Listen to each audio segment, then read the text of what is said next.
பொதுவா எவிக்ட் ஆகி போற கண்டஸ்டன்ட் பத்தி எந்த நெகட்டிவ்ஸும் பேசுறது எனக்கு பிடிக்காது. ஆனா, இன்னைக்கு என்னால பேசாம இருக்க முடியாது. அந்த சிறுத்தை படத்துல வர்ற மாதிரி தான். இன்னைக்கு ரம்யா எவிக்ட் ஆகி போறப்போ சபரி கிட்ட பேசவே இல்ல. அப்ப கூட கடைசியில முதல்ல சாண்ட்ரா பேச சொல்லுவாங்க. அப்ப பேசல. அதுக்கப்புறமா திவ்யா கை காமிப்பாங்க.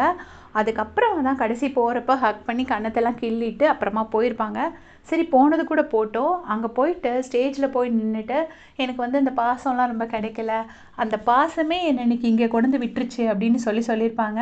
இவங்க அப்படி என்ன கேம் ப்ளே பண்ணாங்க? சபரி கிட்ட பாசம் காமிச்சனால இவங்க இங்க வர்றதுக்குங்கிறது எனக்கு தெரியல.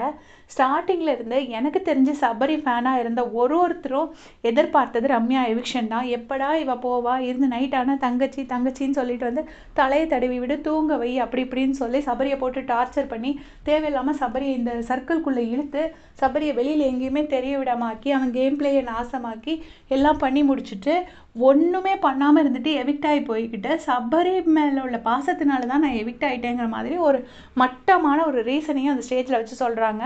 அது பத்தாததுக்கு அந்த கனியக்கா அவங்க என்ன பண்ணாங்கன்னு சத்தியமா எனக்கு தெரியல. அவங்கள பார்த்துட்டு ரொம்ப நடிக்காதீங்க, அது தெரியுது அப்படின்னு.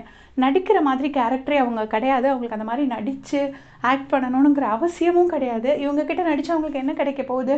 இவங்க 2 படத்துல சான்ஸ் கொடுக்க போறாங்களா? 2 படம் எடுக்க போறாங்களா ரம்யா?